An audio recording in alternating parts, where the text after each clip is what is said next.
Good morning, good afternoon, good evening. This is Chris Italia out of Los Angeles, California. This is the Good Morning, Good Afternoon, Good Evening podcast show. And today we have a guest named Sarah, who is a therapist out of Los Angeles. Welcome, Sarah. How are Hello. you? Thank you. I'm doing good, and you? Doing wonderful. A little too close to this fire tragedy, but we're working on it. I could see the flames right over the hill over here. It's a little bit scary. So, I've been praying. I've been praying for everyone that's been involved in the fires. mhm. Yeah, it's a tough time, and again, we're all praying for everybody that's going through this stuff. And the one thing that's unsettling to me about it is how it's more than tragedy is tragedy. It doesn't matter what your demographic is. It doesn't matter how much you have in your bank account. It doesn't matter. Tragedy is tragedy, and I just wish that the media would focus on it as a whole instead of the people who are in front of the cameras every day, all day, that people watch on TV and go to the movies to see. It's a lot of people that's down there suffering outside of the A-listers and not even the B-listers or C-listers. So make it totally encompassing. A lot of people have lost a lot of things. Lives have been lost, and rebuilding is something else because the laws in California are out of pocket. Nobody knows more than you two. So we just making sure helping and communicating and spreading the word as much as possible. And again, sir, I'm John. And I appreciate you joining us here on Good Morning, Good Afternoon, Good Evening, and to really tap into see what you're about. And then we got some in the show with some a video and some questions and all that good stuff. Up to you, Ty, how you want to start off, my brother. So Sarah, generally, I'm curious about therapy, right? Now, when you made the decision to become a therapist, was that decision like in early childhood, elementary? Was it in high school? Where did the niche start where you're like, hey, this is what I want to do? Well, it kind of. And first off, thank you for having me. It's a pleasure being here. But it kind of. Signs of it started out in elementary because I was always that friend that wanted to be friends with the outliers of society. Hmm. And then in high school, I was that friend people always wanted to tell their drama to, and I found mean in it. But when I got to college, that's when the real decision was made because I don't know if you guys ever heard of the Myers-Briggs personality inventory. But basically it's a personality inventory test for to help people decide like based on their characteristics, what jobs would they be good at. Hmm. And my top 5 were therapist, newscaster, farmer, and I don't remember the other 2, but that would kind of made my final decision that it's like, okay, I want to be a therapist and not a nursing student like my family wanted me to be because they knew it was the one thing that made money. Hmm. Real quick, did you say farmer? Was Yeah. one of them very interesting and very I interesting thought I the heard that. I thought I heard diversity. farmer. I do have a green thumb. Yeah, I mean, it sounds like That a caring good side. mellow lifestyle to be a farmer, just chilling on a ranch. Quite different than a therapist, though. So, Right. tell us a little bit about yourself. What school did you choose to go to get a master's in psychology? I started off in Cal Lutheran and I got my master's at Pepperdine. I always tell people make your best school whatever degree you want to finish at. Because if you got a master's degree, people aren't going to look at your undergrad. And Mm-hmm. if you got an undergrad degree, people aren't going to look at your high school place you went to. Hmm.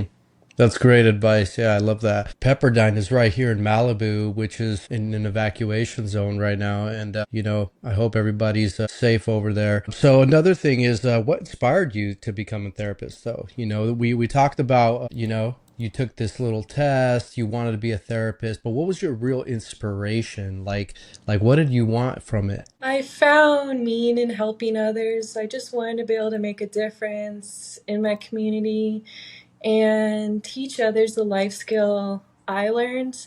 Because I'm not saying my life definitely wasn't perfect, and I really doubt you'll ever meet a perfect therapist because psychology is like that 2-for-1 degree. You learn about Mm-hmm. yourself, you learn how your traumas affected you, but you also get the degree out of it. Hmm. And growing up, I was abandoned. So that helped me relate with my clients. Like, I may not be a substance abuser, but all the clients have had some type of trauma, Right.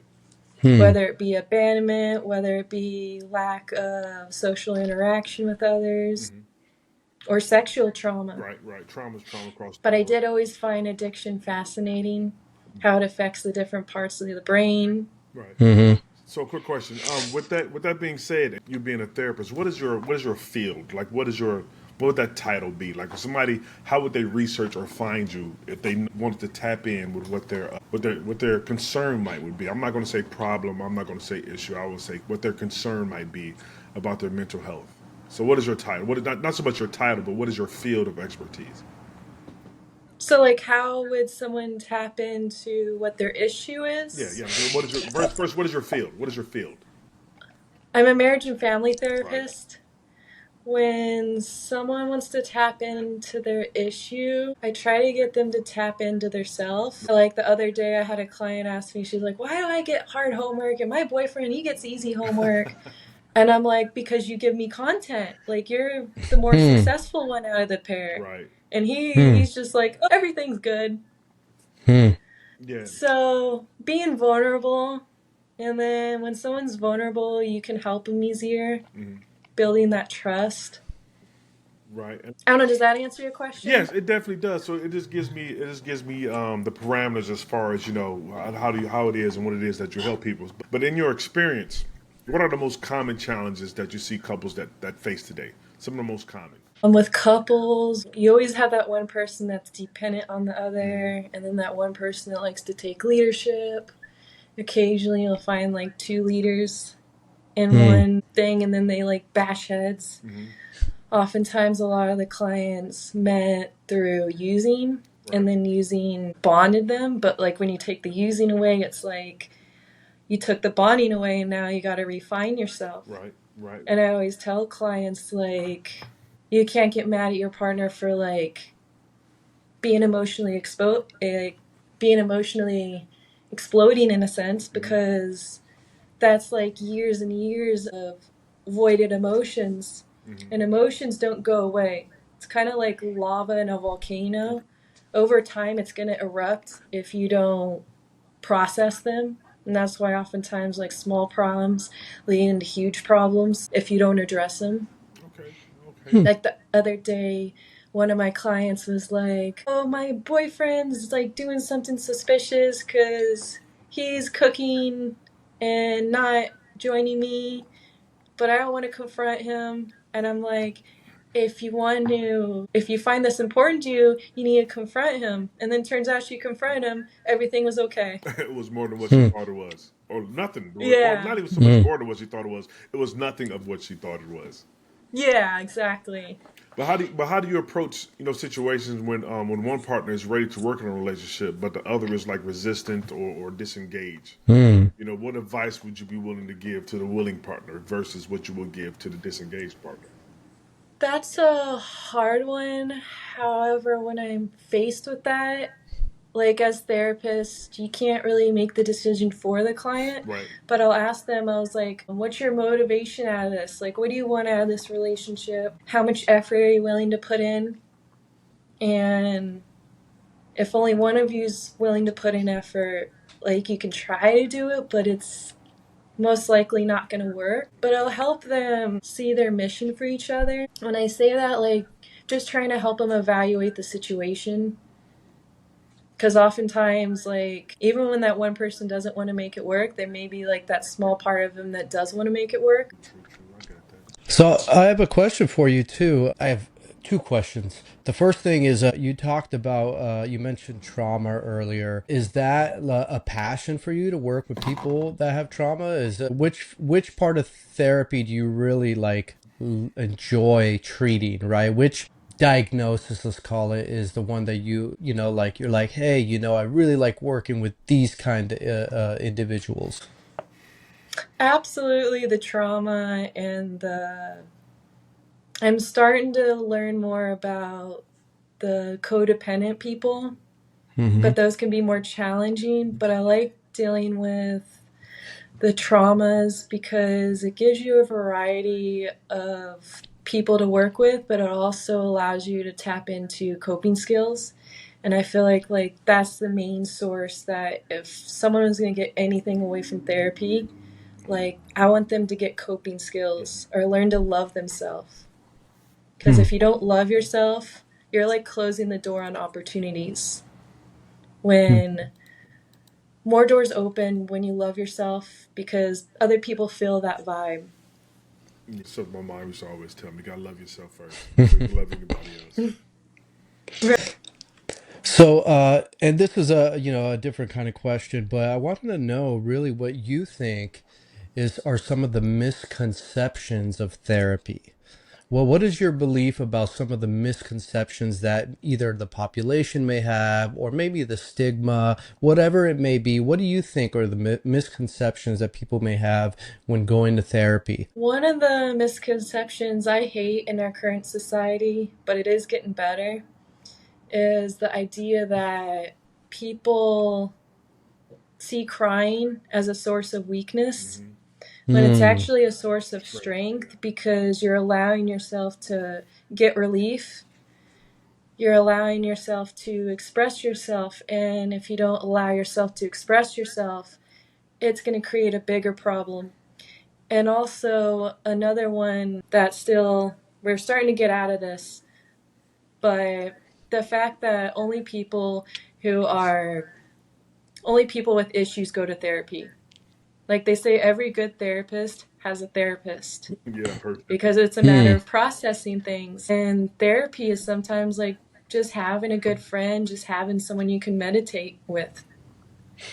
Yeah, and the same thing goes, as an addiction professional and a counselor. My professors in school taught me that there's this old saying where they say it's called "Doctor, heal thyself," and it was normally used in the medical field, and then it actually also is used in either therapy or counseling, any kind of clinical work, where like counselor heal thyself, therapist heal thyself, which is kind of what you're talking about. Is like, hey, and we deal with and hear stories or whatever it may be that may be pretty intense sometimes. So we absolutely have to work on our own self-care as well. Yeah, with that, but with that, how I'm pretty sure that, like you were explaining earlier, with people getting the educational aspect to be able to be therapists and counselors, things of that nature.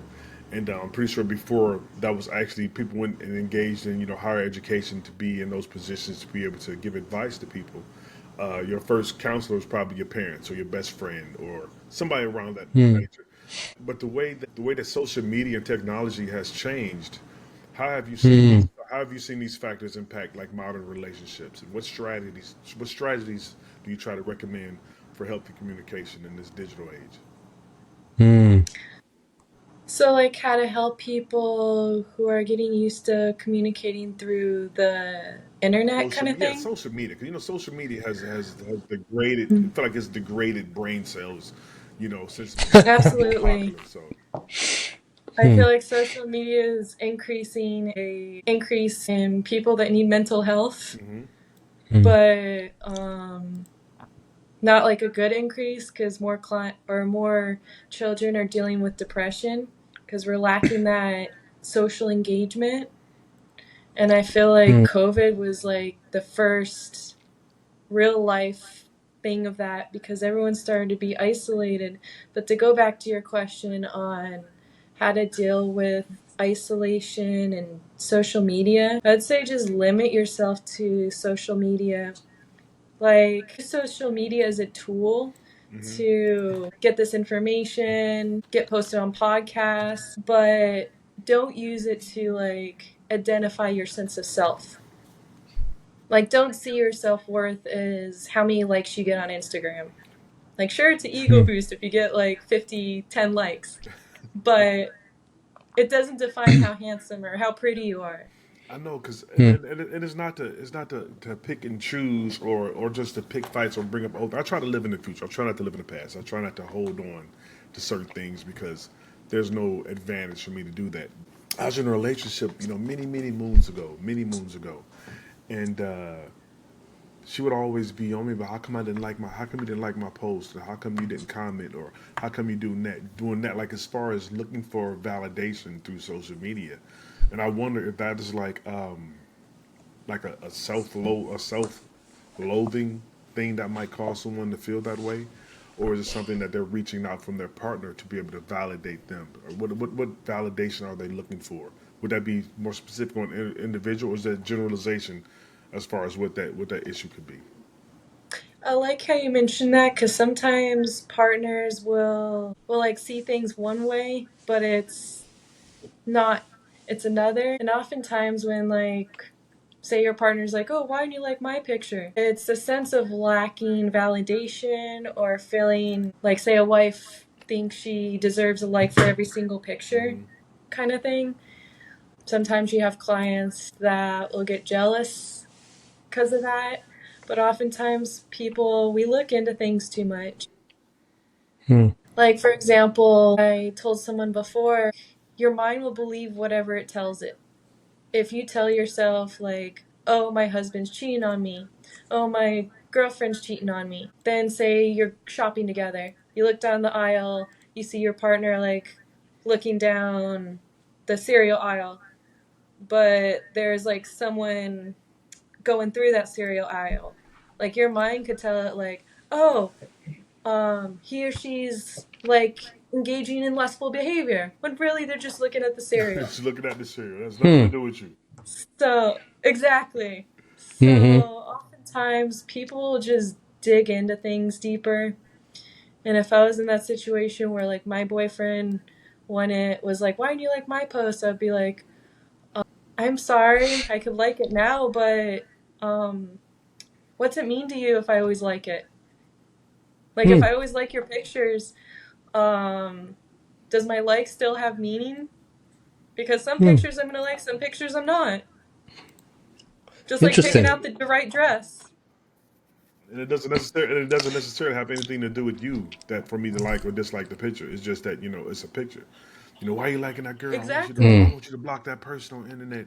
Why you liking their pictures and all that stuff? That's why I feel like sometimes it's the individual that Hmm. dictates, the method or how you approve of social media. Like with my wife, me and my wife, we don't allow that to dictate the happiness in our relationship. I always see people post Good. that sometimes the most happiest relationships are the relationships you don't see on social media. Yeah. Hmm. And it's funny because Yeah. my wife and I rarely post pictures of us on social media together. Now we'll give shout outs and stuff like that. We might post some random stuff, but very rarely are we posed up and hugged up documenting every step of our life on social media. At the movies today, last night we did a thing. Today we doing a thing. 25 minutes ago we did a thing. We're doing a thing right now. We're going live because we're doing a thing. And we feel that aspect of our relationship is something that we try to keep private or keep within our household because we don't need to put our love or look for validation for our love by putting it on display. So I know that. Absolutely. Hmm. And by like putting every single move, every single event in your life on the internet, you're asking for other people to intrude on your relationship. Yeah, and then comment. And your relationship Hmm. should be sacred between you and your wife. Hmm. I wish everyone followed that rule like you do. Only post like the special moments. Because Exactly. they say like those that are actually happiest in life post less. Yeah, Hmm. we definitely we rarely yeah we don't get into all of that the nooks and crannies of all that stuff, man, because we realize a lot of times that it's a facade. It's like it's like when people get on social media, and I always think it's funny, and I always pick on people who do this, right? It's like they get on social media, and then they'll be laying in the bed, and they have their arm up like this with the bands on it from being in the hospital, and then they'll take a picture of it and then post it. I'm like, if you like, how sick are you that you got to post that image and say, pray for me Hmm. on my deathbed? But let me take this selfie first. You see what I'm saying? Right. I'm like, well, dude, and I wonder if that is that under some type of underlying clinical diagnosis that causes people to look for validation through social media. Because how it has began to take over and be such rampant in Right. everyone's community. This is one thing that doesn't matter. 8 to 80, blind, cripple, or crazy. You could be every color, every shade, every sexual orientation, and still the mental psyche still causes you to seek validation within the social media thing. I also wanted to mention, like, there's this person that I follow online.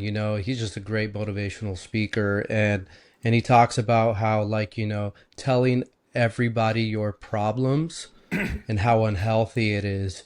And he Hmm. finishes it off with saying, like, you know, 80% of people don't care and 20% are glad it's you.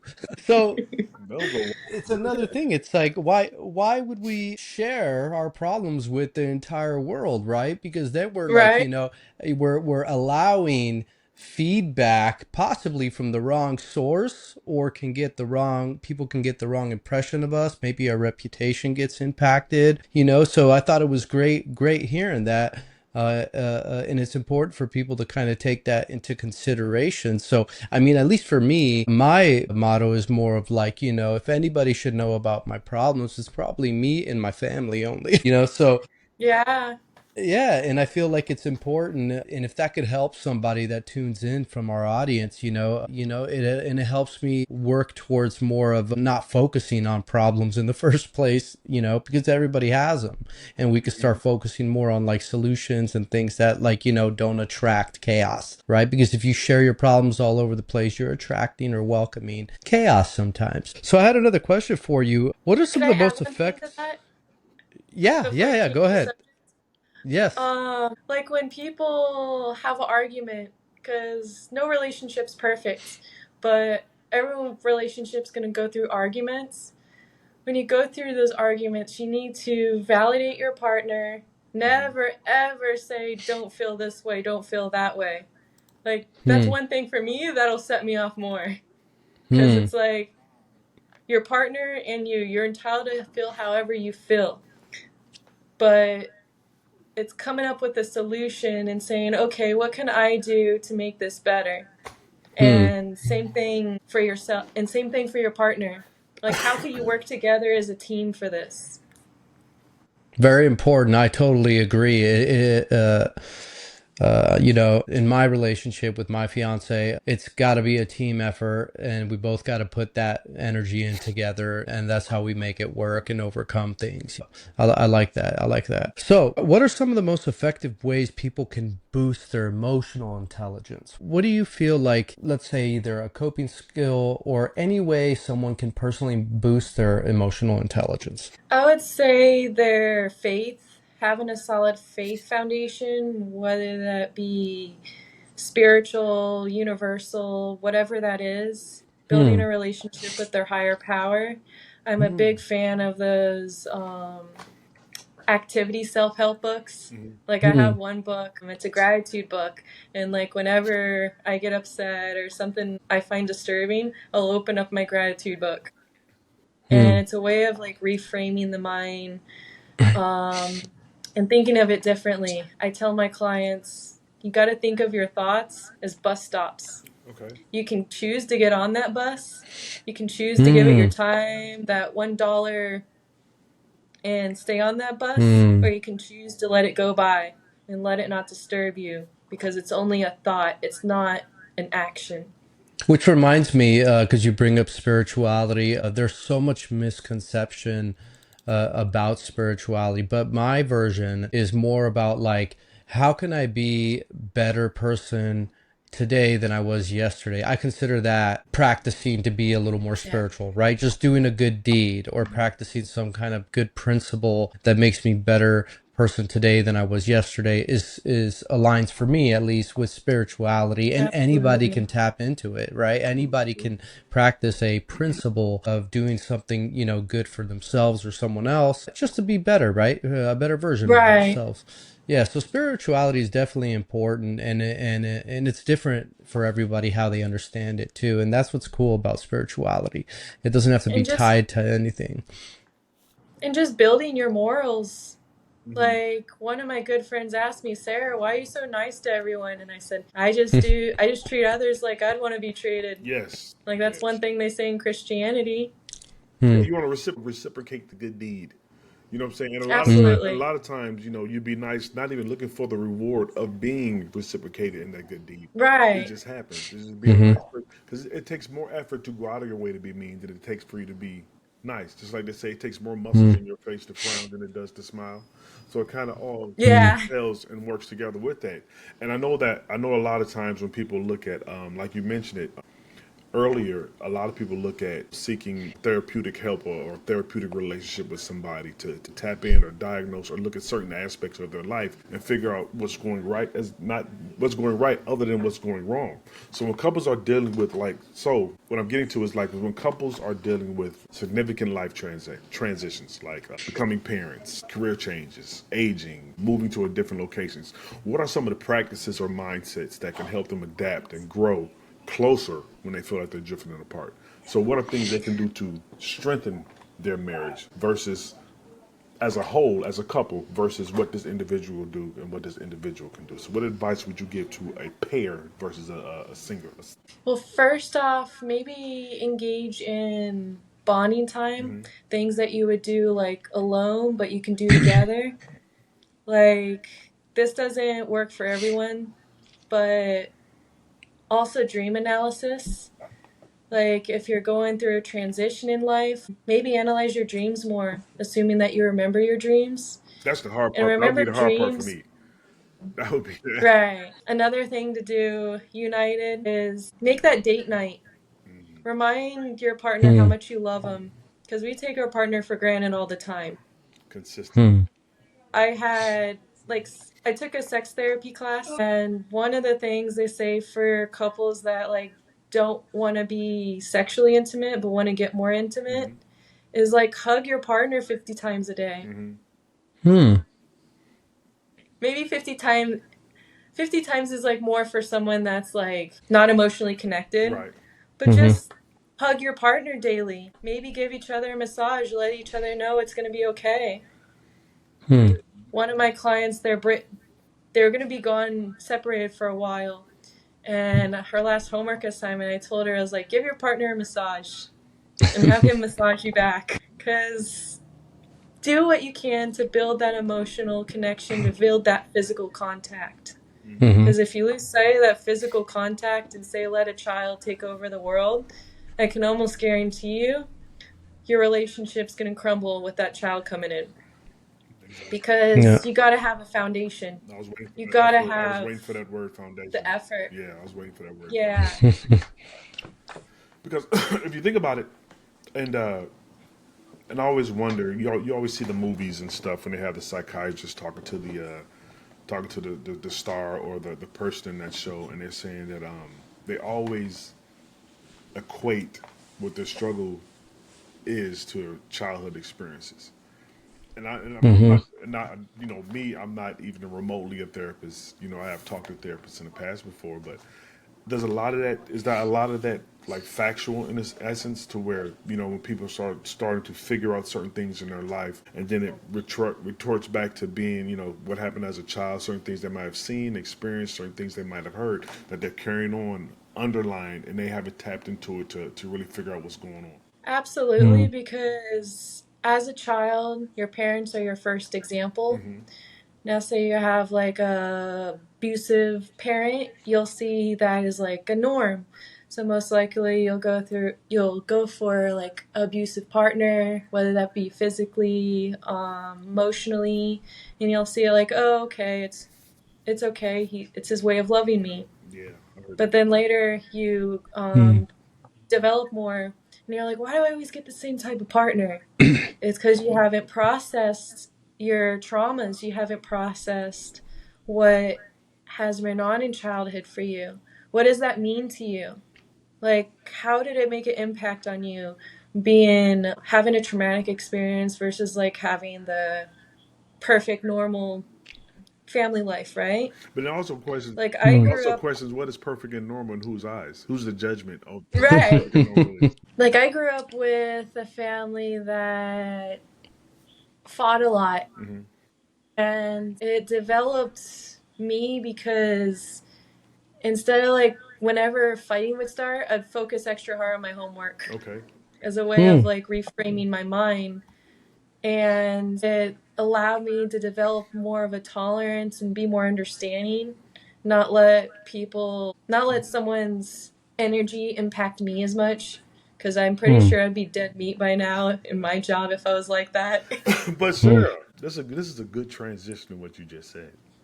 You got a little spunk. Hmm. You got a Hmm. little, huh? You got a little, you got a little spunk about you. You know what I'm saying? I have a vision that, if something that you saw was causing an issue, that you'll put your dukes up and go and figure it out. Is that true? Yes. Oh, Let's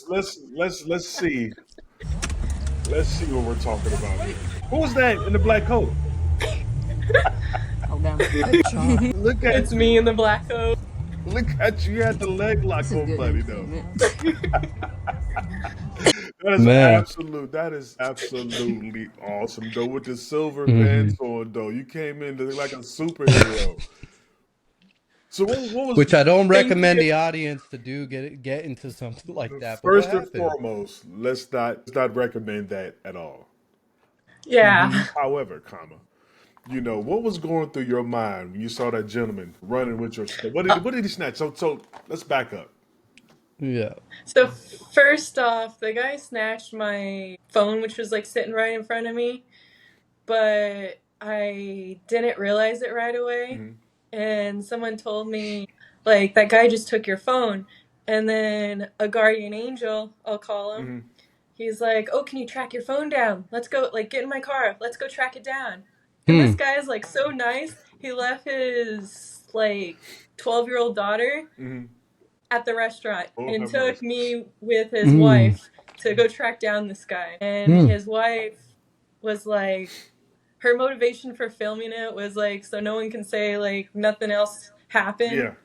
But I was more worried about the cars hitting me than I was chasing him. Oh But in man. my mind was like, if he could cross the road, I can too. Exactly. We're gonna cross the road So together. Sarah, that leads me to ask you: are you sure that being a wrestler wasn't on that 5 test you were talking about too? Because that was some stuff, right? You literally, I mean, you didn't just try to push him, man. You jumped on this dude, and Yeah. what was his reaction? Like, I mean, obviously, and a good Samaritan to come in and just help you like that. I mean, that's awesome. We still have good people out there in the real world, but Absolutely. what was the reaction? What happened then? The reaction was, I'm surprised he didn't do anything. Hmm. Because he was Mm-hmm. like, you saw how he had like some bags or something in Yeah. his hand? He Mm-hmm. wouldn't let go of those bags. Hmm. So he had the bag in one hand, he had my phone in the other, and he was really like helpless. But I mean, you would think he would have fought back a little bit, It was. but he Hmm. just I surrendered. don't know. You came in Hmm. like a wilder cat. You was like just. But then the leg Man. lock. So first and foremost, you weren't going nowhere with the leg lock because you pinched him in and he was Hmm. trapped. Those silver pants was doing. You out there like silver surfer with the whole fit on though. I was like, that was nice to be able, but it goes into people dealing with and struggling with, but also understanding what's mine is mine. You know what I'm saying? And that's my property. I work hard for my property. I work hard for the little Oh things yeah. that I do have. And what Absolutely. I'm not going to do is Hmm. allow you whatever circumstances that you might be in, allow you to take advantage of me because you might Hmm. sense that they might be a pushover. I go, I'm gonna try to pull over one on them. That at the end of the day, being a therapist, but you're also still a human. You're a Right. human who happen to be a Hmm. therapist. You're not a therapist and happen to be human. It's the saying a lot of people get Yeah. misconstrued what their roles are and who they are. So being able to put yourself in a position to defend your property, hey, I commend you 100%. I give it up to you. I Thank you. give it up to you, and I commend you Hmm. because Did when I this guy say anything though? Like during that interaction, He's like, did he it's was he my vocal? phone. Oh No, my he's like, God. it's my phone. Of It's my course. phone. And I'm like, no, it's not. he's like, And he's like, okay, I'll give you your phone back. what? It's my phone. It's All of a my phone. sudden, I'll give you your phone back, man, boy. you should have gave him a business card. Here's the funny part. I get my phone back, I see all these pictures of his toenails. Because instead What? of like trying to open, he was trying to open the phone. And I guess instead of like opening the phone, he was taking pictures. Oh my. Like he kept taking. That is the funniest thing I've ever heard. Oh my. How strange. Yeah, but You'd be surprised how crazy some people are. that's just that's one of Man. those conversations that you can have forever and laugh about it, and plus be like, oh, you don't be like, Yeah. oh, so you don't believe me? Hmm. Look at this. Let me Right? show Yeah. you. You see, Yeah, and Yeah. the most interesting thing is that you help people like that for a living, specifically working with some of the population you work with. So don't mess with a therapist though. Like now we know, you never know what you're gonna get. Right? first and foremost, keep your Heck, don't hands. mess with anyone. You never Yeah. know how they're gonna respond. Yeah. Hmm. Yeah, and I'm glad it turned out the way it turned out. You got your phone back, And but in you bright didn't get hurt. daylight, dude. You didn't get hurt. You didn't get hurt. That's the Mm-hmm. most important Yeah, thing. no, thank Nobody God. got hurt. Nobody, but you got your stuff back, and you can being able to Hmm. laugh about it at the end of the day. It's like one of the greatest parts. So Hmm. Yeah. Hmm. Do you got anything else, John? no, I'm just I appreciate you, Sarah, sharing your journey with us and your story, and I'm pretty sure that we're going to have more conversation and more laughs and stuff, and be able to tap into your brain and stuff when we have other guests and other things to talk about. Hmm. Tap into what your educational background has put you in a position to provide. So I appreciate the time that you gave us. I And got one one more last thing. piece. Oh, go ahead. Okay, you go first, and then I got one last thing for you. Okay. One last piece of advice. Whatever you want to do, never tell yourself, like, oh, I can't do it. Because, yeah, degrees may be a few years, but those few years are going to pass and you're still going to be Hmm. living. Also take advantage of DOR because they helped me with my graduate program. What's that? Hmm. DOR, Department of Rehabilitation. Okay. So the Department of Rehabilitation is actually there. It's got some history to it. Just so you know, John, it's a state-funded program that was designed for veterans with disabilities to be able to pay for their school, and there's no catch, and it's free. And now it transitioned into helping people with disabilities like mental health and substance abuse problems can access that benefit. So it started with the veterans, and then now it's more broad to help people with struggles and stuff, which is cool. Which I didn't know that about you, Sarah. I didn't know that you use that, but it works and is very effective, and a lot of people do use it. Each Okay. state has Oh, its own too.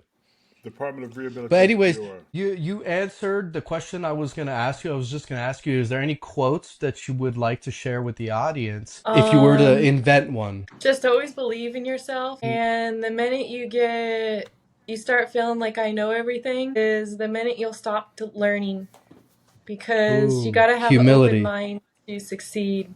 You gotta Yeah. have an open mind Mm. to live a fulfilling life. That's a principle too of spirituality, humility, right? Right. You can really, I mean, it means we're all equal. Nobody's better or worse than anybody else, and we can just have an open mind, and that's how we learn and succeed in life. And that's what's worked for me as well. Absolutely. Well, Sarah, thank you Nice talking so to you. much Thank you for for having me. yeah, for showing up. If you want to join I can Google a couple wrestling locations. Maybe you want to go take some wrestling classes or something, but I got resources if you want them. Or But give them. thank you. I think I'm good on wrestling.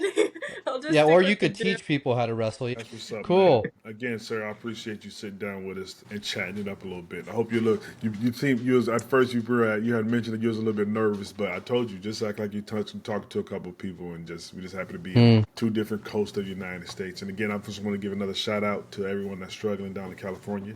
Hey, we're thinking about you, we're Hmm. praying for you, and we're hoping that things get better for you and your family while you're down there. And Hmm. yeah, man, it's more than just celebrities that's down there struggling. Struggling. It's more than Yeah. And just just celebrities. remember, with every ending, for those that lost their homes, there's a new beginning. Hmm. Yeah, And eventually, you'll probably end up getting a new home, I'm sure. I'm with it. Hmm. And maybe this will be a humbling experience for our country. Hmm. Hopefully so. Hopefully, absolutely, hopefully so. Yeah. Well, thank you again, Sarah. I hope that And you hope you have continue a to do great what you day. do and empower people, with therapy and do your thing. We need people like you to continue to help and support the public and stuff. Thank you.